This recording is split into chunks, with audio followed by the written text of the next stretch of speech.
What up guys, back at you with another AMA. We covered tons of questions in the last one. We're gonna cover tons today. We're gonna get into some important stuff for you to know about your health. As always, we're brought to you by my company, Santa Cruz Paleo. So if you want any of our formulas, we restock creatine powder and creatine capsules, and we just restocked the electrolytes. The magnesium potassium capsules should be back in stock soon. If you want to save on our products, you can go to santacruzpaleo.com and use the code SantaCruz10. What I'm doing there for you guys is any two products you buy, any two products. You could buy a vitamin D and a food of the gods, you could buy a creatine and a protein, you could buy 2 electrolyte flavors, you could buy protein and electrolytes, whatever. Enter the code SantaCruz10 at checkout when you do that and you'll save 10%. santacruzpaleo.com only for that deal. Let's get into this week's AMA. Ask me anything, leave your comments below, and subscribe. The first question is, Brendan, what do you think about aspartame? Obviously, there's been some new studies about aspartame. The WHO classified it as a carcinogen. What do I think about that? What do I think about aspartame in general? Listen, I don't care that the WHO classified it as a carcinogen. They also have red meat classified as a possible carcinogen. I don't really care about their opinion, especially if you saw what happened over the last 2 years with the WHO. I don't care, sorry.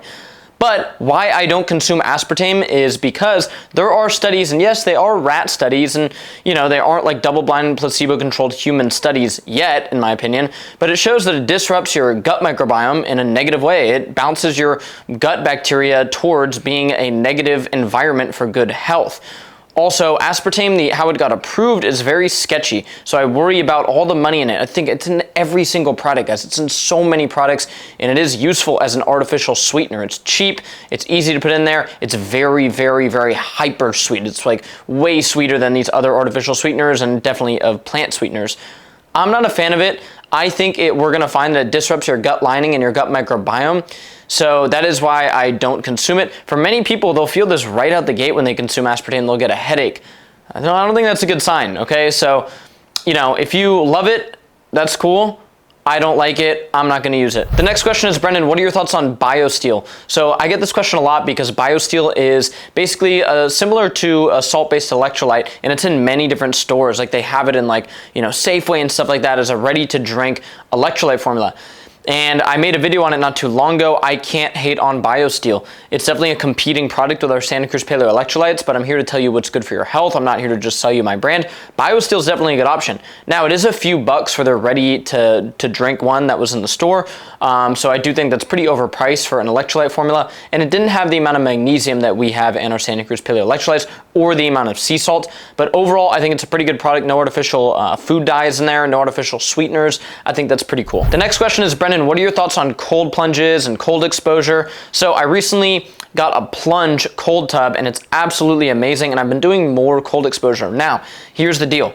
Cold exposure, when done like too frequently, can limit muscle hypertrophy slightly. Okay, we see a lot of these people like commenting really dumb stuff. Like they'll say, I don't do cold showers because I don't want to lose my gains. That is not going to happen. Think about it just rationally for a second. Do you really think if you took like a you know, really great bodybuilder, if you took a TNF or Ryan Jewers and they're lifting crazy weights, they're trained to failure, and you go, hey, take a cold shower every day, do you think their muscles aren't going to grow? Do you think it's going to stop their muscles from growing? No, that is not what happens, and it's not what the studies show. There's a very slight reduction in muscle hypertrophy when people did cold exposure every day. So what I do is I don't do it every day. About 2 times a week, maybe 3 times a week, I get in that cold plunge there, and I do, you know, maybe 3 to 4 minutes. So over the whole course of the week, I'm probably getting about 10 to 12 minutes of cold exposure. I think that is amazing for your health. We see a rise in dopamine, we see a rise in norepinephrine, adrenaline. You feel amazing after you do it, and it does help me with muscle recovery. So I don't think it limits muscle hypertrophy if you do it, you know, rationally. I do cold water in the shower every day, but just like 30 seconds, more for like the hair, skin, and nail benefits of cold water. And actual cold exposure, I do 2 to 3 times per week. I think it's amazing. The next question is, Brendan, when are your Santa Cruz Paleo electrolytes getting restocked? They are back in stock. If you want them, go to santacruzpaleo.com. Look, they're gonna keep on selling out. This product is just taking the world by storm. They're better priced than Liquid IV. They're better priced than Gatorade's powdered electrolytes. They're better priced than LMNT, which is another salt-based electrolyte. And we have better ingredients than all of those. It's just, it is what it is. I'm not gonna like rate, you know, typically what you're supposed to do when you run a company is if something keeps on selling out, you raise the price. I'm not gonna do that. I'm gonna keep them $1 per serving because I just want people to try them out. If you can get your hands on them, get your hands on them. They will keep selling out, but right now they're back in stock as of recording right now. So go on Amazon or go on santacruzpaleo.com and get you a bottle. The next question is a general question. It's Brendan, what are your thoughts on TikTok? Like overall the platform, probably its health effects on, humanity, just what do I think about it overall? So with all these social media things that are gonna, rise and fall over the next couple of years, I think it's how you use them. It goes into the same conversation that I like to have about video games. People say video games are bad for you. I don't think that's true at all. We need to practice some mental discipline and know when they're hampering our lives or enhancing our lives. I do not think that for a few hours sitting in front of a screen, is gonna like ruin your life. As long as you're getting plenty of time outdoors and you're accomplishing all your tasks. If you want to exist in the modern world, you're probably gonna have an iPhone, you're probably gonna be on social media platforms, and you're probably gonna maybe play video games if you're younger and listening to this.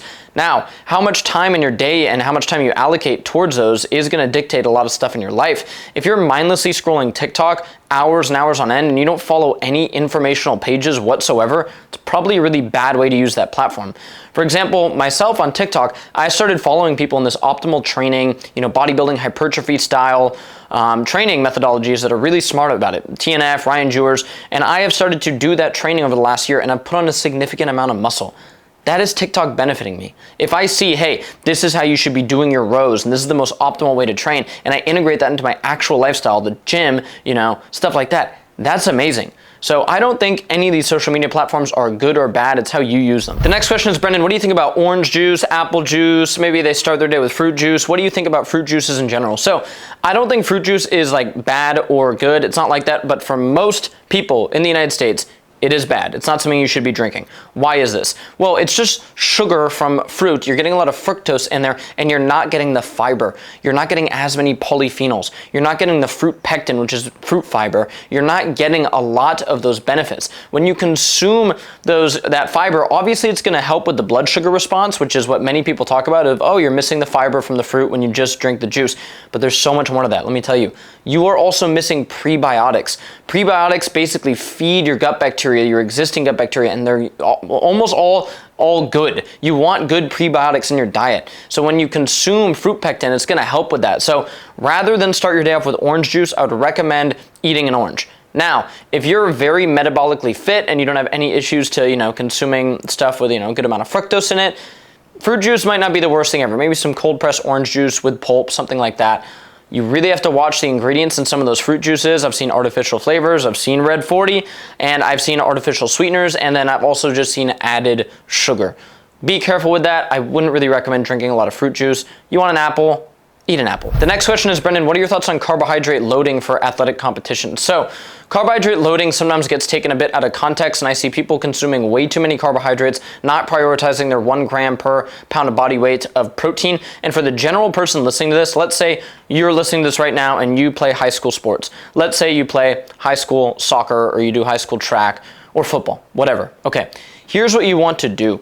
The night before your game or whatever, you want to consume a meal containing a good amount of protein, a good amount of carbohydrates, and some healthy fats. You want to consume all those because that's going to be the best meal that's going to fuel you the day after. You do want carbohydrates. There's a famous researcher out of Texas who discovered carbohydrate backloading. What is this? Carbohydrate backloading is when he had his athletes only consume their carbs in the evening, and they would consume as many carbohydrates as they wanted to. What does this do? You eat a bunch of carbs at night, and then you get that blood sugar spike. It's nighttime, whatever, it's 8 p.m., 9 p.m., and then it crashes. What are you gonna do after that? Well, you're gonna go to sleep most likely because it's nighttime. So then you go to sleep, your body's not tapping into any of that glycogen. The next day you wake up, you have your meal, your big breakfast, whatever you wanna do, and then you go and you're playing in your sport or your athletic endeavor, your body can tap into that stored glycogen and use it as fuel. I think some people worry too much about, loading up with carbohydrates right before a race. If you're an endurance runner, this probably doesn't apply to you, but anybody playing normal sports that are a mixture of explosive movement, some resistance, some, cardio, just eat a good amount of carbohydrates, but pair it with protein and healthy fats. The next question is, Brendan, what is the best workout I can do? Like an overall best workout I can do. So I'm assuming because you asked this question, you're not asking about like a specific goal. Like you're not into bodybuilding. Maybe you're not into like getting your cardio really good. You're just into overall, like you want to get in shape. I will walk you through a workout that I think is great and you could do this. And I'm also gonna give you a tip that'll save you time as well. So 3 times a week, you can do this workout. You're going to warm up your total body, and one of those days is going to be lower body day focused, one of those days is going to be a push-pull upper body focused, and the next day is going to be shoulders, arms, and maybe accessories, like if you want to do extra calves or anything that's lagging behind. So you're going to warm up, and then you're going to do weights. You're going to lift, in that 8 to 12 rep range, taking some sets to failure. You can go a bit higher rep if you want, a bit lower rep. Work on what you want to work on. Pick 4 to 5 exercises and just hammer those. Just hammer them hard. So that's your weightlifting. After that, what you're gonna do is go over and do some type of cardio. This can be shooting hoops. This does not have to be on an exercise machine. What you want to do is get your heart rate up. 2 days out of the week, you want to go hard. You want to get into that zone 3 cardio. So I want you maybe doing some sprints on the treadmill. I want you like working hard 2 days out of that week. The other day can be more zone 2, where you're just maybe doing a 45-minute like slow walk on the treadmill, checking your phone, stuff like that. If you do that and you're really stuck to that, you will get in crazy shape. Try that. The next question is, Brendan, what is your opinion on lamb meat? Do you eat lamb? I'm actually a huge fan of lamb, and here's why. So sheep versus cows, sheep really can't take as much of this grain-fed, like they aren't as robust animals as cows pretty much. So oftentimes you will see lamb that is raised with higher quality standards simply because they can't feed the animal that much bullshit because they have a weaker immune system. Like they will be completely messed up. So I'm actually a huge fan of lamb. If you can get lamb, it's oftentimes pretty expensive, but man, I cook lamb chops like once a week because I just think they're so good. Highly recommend lamb. The next question is, Brendan, will you ever sell your products in stores? Like, why can't I find these in Walmart and Target? So we definitely want to get in some big retail at some point. But here's the deal, guys. We want to build this out as a direct-to-consumer company because we pass those savings off to you. Stores, when they want to do business with you, they want stuff for half off. And we already make products that have such high-quality ingredients in them that we're not making these crazy margins that companies like Unilever are making on their products, where they'll make something, they'll be like, let's throw a few dollars of ingredients in there. And, I talk a lot about EcoVision. I met the owner of that company. He has the same ideology where he'd rather throw in really good ingredients, really high-quality stuff, and make less money. Why do we do this? I want people to try our products and be like, wow, that was amazing. And we pass off savings to you guys in an insane way. We have the best priced creatine capsules on Amazon. How do we do that? We just don't make that much money on them. We have amazing priced creatine powder that's lab tested for heavy metals. It's great creatine. It's that fluffy micronized creatine that tastes sort of sweet. It's not that sour, gritty creatine. We just care about quality, and we can make really unique formulas that, some stores probably wouldn't want to pick up food of the gods. But we will look into it for our basics, our creatine, our electrolytes, and maybe our whey protein someday. So I'll keep you guys posted. The next question is, Brendan, what do you think about white rice? Will it cause an insulin spike, and will this lead to acne? So first of all, we really need to understand insulin. When you consume sugar, when you consume carbohydrates, your insulin should go up. Insulin is supposed to rise to meet the blood glucose rise. If you don't have insulin rise, it's not good. If you have severe insulin dysfunction, you're on your road to becoming, pre-diabetic and then diabetic. You should not be worrying about your insulin rising if you're metabolically healthy. Now, would white rice lead to acne because of this insulin rise? No, in my opinion, no. I eat white rice all the time. I eat it very often. And I do try to pair it with some protein and fat, so I'm not just getting white rice on an empty stomach, which could cause a pretty steep rise in blood sugar.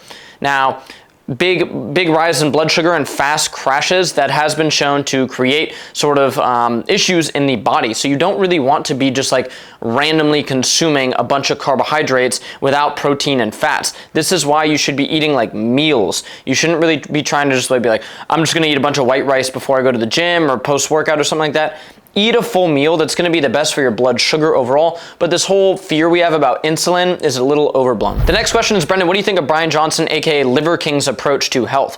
So personally, I don't think the guy is like healthy. I mean, when you look at the amount of gear that he's running, I don't think that's a good idea for human health whatsoever. I'm not against people running TRT when they get older or even looking into other stuff. When I'm 40, 45, 50, if my testosterone levels start dropping, I'll look into TRT or whatever's available at that time. That's like the best thing for your health. However, running a massive amount of HGH and multiple types of anabolic steroids like he's running, I don't think is good for health at all. Now, in terms of his diet and stuff, I think it's a bit like over the top, obviously. That's like his brand. But overall, the guy's eating a lot of good protein. He's eating, unprocessed foods. I think that's amazing. The fact that he's gotten some people to sort of realize that meat is not bad for you. You can eat fish and eggs, and it's really good for your muscles, and you feel amazing. I think that's great. but I don't think he takes the same approach to health and wellness that I do. I don't ever want, genuinely, I don't ever want to be like crazy muscled out, red, veiny. That's just not good for health, your heart health. You know, it's not like, you want to have good cardio, you want to have lean muscle. I think that's the best thing for human health, and that's what I'm striving for. And now, going off that question, Brendan, what are your thoughts on Brian Johnson? There's another guy, Brian Johnson. He made a bunch of money. Now he's trying to like reverse himself from aging. Have you heard about this guy? He takes like $200,000 a year or something. I need to look up the exact number. We'll have it pop up maybe right here. But he's spending an immense amount on supplements to try to reverse aging. And what do I think of that as somebody who's really into health and wellness? So what I will say is, I am not one of these longevity guys. There's David Sinclair. There's, you know, obviously this guy, Brian Johnson, that their whole thing is they want to increase longevity. So what I'm going for is a long health span. What does that mean? If I can be 80 years old and be healthy and be walking around doing some resistance training and be happy and healthy, I'm good. I am not looking to live to 150 years old or 170 years old or whatever these people are trying to do, and also think it's sort of a fool's game. They do show, so there's some studies showing severe calorie restriction can increase markers of longevity. Do I want to be severely calorie restricted and feel like shit if it gives me another few years of my life? No, I don't. I really don't care about that, in all honesty. I want to live a long life. I want to live a healthy life. I want to be surfing when I'm 70 years old, but I'm not really concerned about living to 120 years old by taking $200,000 of supplements like these people are doing, and I think it might have some drawbacks. We even see people, there's some studies basically showing people with high testosterone might live a little less in terms of like lifespan. I'm fine if I have high testosterone and I feel great and 95 years old, 90 years old, I'm dead. Okay, I had a great life. I'm not looking to extend out my life and have some wiry frame from calorie restriction and doing all this crazy stuff. I don't care about that. So me personally, I'm not like into the longevity camp. Obviously, some things I do lead to longer longevity. I don't know. You tell me, guys. I'm 30 years old. You know, I feel like I look good. I feel amazing. So, and I don't think that's going to massively change when I'm 40 and 50. I think I'm still going to look good for my age, feel good, and be able to perform and do stuff. But yeah, this longevity stuff, those dudes get a little crazy. Let me know what you think below. The next question is, Brendan, what are your thoughts on Greek yogurt? I think Greek yogurt is great. Now, some brands completely bastardize their Greek yogurt and they add in, I mean, I've seen ones with artificial food dyes, I've seen ones with artificial sweeteners, I've seen ones that have 19 grams of sugar per serving. So that's a little ridiculous. If you can get some plain Greek yogurt, throw a little bit of honey on there if you want, you know, some sweetness. I think it's a great food. Now, obviously, this is if you tolerate dairy, but if you go to some of my older videos, I will teach you how to tolerate dairy. I literally did it to myself. I drink tons of milk now. I actually just ordered Greek yogurt from some farm, Amos Organic Farm or something, and they ship it to you in like the freezer pack, obviously, and it's like this glass thing, and it's made with raw milk. So I'll post that when I get that package, but I'm pretty excited to try that. The next question is, Brendan, is dark chocolate okay to eat? Maybe Paul Saladino told them that it has so much phytic acid that they can't eat it. What do you think about dark chocolate? I like dark chocolate in moderate amounts, and here's why. First of all, let's talk about the concerns about dark chocolate. There are some brands of dark chocolate that have like lead contamination and heavy metal contamination. You have to watch out for that. You have to choose a high quality chocolate. Also, some of these brands use a pretty decent amount of sugar because yes, the chocolate will be dark chocolate, but they will try to sweeten that up with a good amount of sugar. You want to find a real dark chocolate. I personally love this brand called Honey Mamas. They sell it at like Sprouts and Whole Foods in my area. Not sure if they sell it where you are, but Honey Mamas is sweetened with raw honey. And it's dark chocolate, raw honey, like some coconut oil. It's amazing. They make this one with cherries and hazelnuts. It's so good. It's absolutely delicious. I'm not worried about the small amount of dark chocolate that I eat that it contains phytic acid. Yes, phytic acid can be a problem if you consume an immense amount of grains or an immense amount of phytic acid in general. A small amount of dark chocolate is nothing to worry about. I think that's a ridiculous claim by Paul Saladino that if you eat like a small amount of dark chocolate, you're gonna have some severe issues with phytic acid. Dark chocolate does contain theobromine, which doesn't increase your dopamine levels. So this is why I try to consume a small amount. Again, I don't think there's any biological free lunch, and cacao seems like a pretty potent substance. People in the ancient Mayan times used to do cacao rituals and stuff where they would consume lots of the stuff. And if you've ever eaten a raw cacao bean from a raw cacao pod, it's extremely powerful. So I think this is a very unique food. Obviously, chocolate is unique. I don't think you should consume massive amounts of it, but in moderate amounts, it's totally fine. And I like the effects it has. It almost has like nootropic effects when you eat a small amount of dark chocolate. So immense amount of polyphenols, try it out. Okay, this question is, Brendan, what would you recommend for a healthy meal prep for a high school wrestler? So I'm assuming something you can bring to school and maybe you can eat at lunch, which is usually around 11 or noon, and then you're probably gonna want something right before you go into practice. So let's break that down. So what you want to bring to school is some type of protein and fruit. That's gonna be your best thing. If you really feel like you're cranking through a lot and maybe you're trying to go up a weight class and you're not trying to cut weight, you can throw in another serving of like white rice or potato in there. So what are some recommendations? You can cook a burger and melt some cheese over that and then put that in like a Pyrex container and have some blueberries or strawberries on the side, maybe some apple, and a little serving of white rice or potato. You could do some chicken thighs, cut that up, do that over rice, and then have like a banana or apple to eat or something like that, or some pineapple, whatever. That's gonna be your lunch. You're gonna eat that, and then before you go into practice, there's a few things you can do. If you're trying to eat light, you can just do some fruit, but what I'd really recommend is doing a protein shake. So getting a good like Gila mix or something for your school, and you're probably gonna want to put like some milk in there, maybe almond milk or raw milk. You put that in, and then you put a scoop of our protein powder, you shake that up, and then you also have a piece of fruit with that. So if you don't have a blender, you probably just want to eat the banana separate, but having like probably like 20 grams of protein with some creatine in there, and then having some fruit. Hopefully you have like 20 minutes to sort of digest that as you guys warm up. Usually practice is around like 3 p.m. in most places, whatever. Practice doesn't really get cracking to like 3:20, 3:30. That would be ideal. If you need more carbohydrates, crank some honey in there, crank more fruit. If you need more protein, up that amount of protein. And I would up the amount of protein if you're trying to cut weight and you're trying to maintain at your weight class, and I'd up the amount of carbs, maybe you're trying to go up a weight class or you're not really worried, you're just like trying to maintain your weight. So that is what I would do. Go wrestle, get some takedowns. The next question is, Brendan, what do you think about laundry detergent? What do you do for like your laundry at home? So this is a really good question. First of all, some of these laundry detergents have so many parabens and endocrine disrupting compounds in them, artificial scents. I can't believe people use those. They dump that stuff on their clothes. It comes out with basically like a slick of it on your clothes, and then you put that on and it's rubbing against your skin all day. You're basically taking a small amount of, heavily artificially scented laundry detergent, you're rubbing it like this, then you're just sort of rubbing it on your skin. This is not good for your endocrine health, it's not good for your immune health, and I'm sure a lot of those, will be known as carcinogenic in the future. So what do I do? First of all, if the clothes aren't too dirty, you can use vinegar. I know it sounds crazy and you're thinking, well, Brendan, my clothes are gonna smell like vinegar. They don't. I've been doing this for years. So many people do it. It's not like a new thing. People have been using distilled vinegar forever to wash their clothes. You just use it like soap. So you just put a little bit in your laundry cycle and then you put it on, make sure you do a rinse cycle on there. That's a really good option. That's gonna work for most stuff. And then there's natural brands of laundry detergent. There's EOS, I think is the one I use. So find one of those natural brands that says on it, no parabens, no phthalates and stuff like that, and you can use some of that. And I wouldn't even use like the massive amount that they generally say. If you use usually half that with some vinegar in there, that's gonna get the job done. And yeah, just get rid of that horrible Unilever-owned endocrine disrupting crap. Get that off your body, get it out of your house. The next question is, Brendan, I cannot afford your electrolytes. What should I do instead? What can I do? Help me. Okay, so what you can do is you can get some coconut water and you can basically put in some pink Himalayan salt in there. With that, you're going to get a little bit of magnesium, some potassium, and if you put in like a big pinch of sea salt, you're gonna get some salt, which is gonna replenish your body with electrolytes.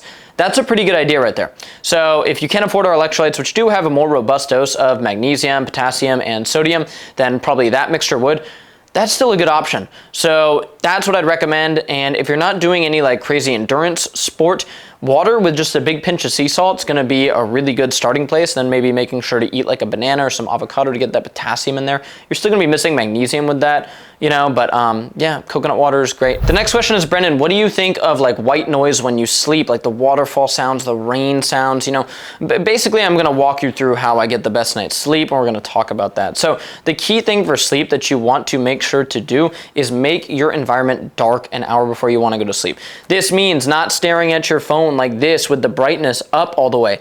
On my phone, like I can click 3 times right there and it's going to put it in this like orange screen, and then I turn the brightness down and like you won't even be able to see this on the camera. That's what my phone looks like at night. And then an hour before I go to sleep, the phone's completely away, and I'm trying to like avoid it.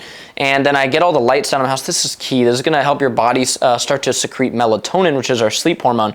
You gotta think just from an evolutionary point of view, if there's massive amount of light blasting into your eyes, what is your body going to be telling you? Is it going to be telling you, yeah, it's time to rest right now, shut off, completely shut off? No, that's the dumbest thing ever. If there is a light and there is an immense amount of light from your phone or computer or TV going into your body's saying, hey, it's daytime, stay awake. You know, there's things that are going to kill you. You got to go find food. You got to stay awake. So you want to start to shut that down by turning off some light, letting your body know it's ready for rest. As far as the temperature and stuff, you want it cooler. If you can, open some windows, you know, turn on the AC, make your room a little bit cooler. And then we get into how to protect yourself for sleep. So when I'm traveling, I use an eye pillow. This is key because sometimes, like if I'm staying in a hotel, there'll be like a little red light here, a little light here. I unplug everything when I'm in a hotel or Airbnb so it's as dark as possible. But an eye pillow can help if maybe you have, you know, roommates or something like that. There's light coming in, all good. Earplugs can be beneficial if you want to, you know, X out some noise. And I do think what you're asking about, some white noise, can be beneficial. I've used that before when I'm staying in Airbnbs with my friends and maybe they're up still and there's some noise. You put on that white noise there, I think that's totally fine. So I have no issues with that whatsoever. All right, guys, that is it for this week's AMA. We answered tons of questions. I'm trying to go more in depth for you guys. So if you answer a question below, I really want to get to it and answer it. So if you tried asking one last week, ask again below because I'm going to get to more and more questions as I do these AMAs. And as always, go to santacruzpaleo.com, use the code SantaCruz10. Any 2 items you get, we will take 10% off and they'll be shipped right to your door. Take your creatine, guys, 5 grams per day. It's super important. It's hot out there. Take your electrolytes before you work out. Very important. And hit your protein goal. Get your protein. Blend this up with a banana and some raw milk. Oh my God, if you don't like that, you're crazy. So yeah, thank you guys. Appreciate it. We'll have some cool stuff coming your way content-wise. And yeah, leave your comments below. Peace.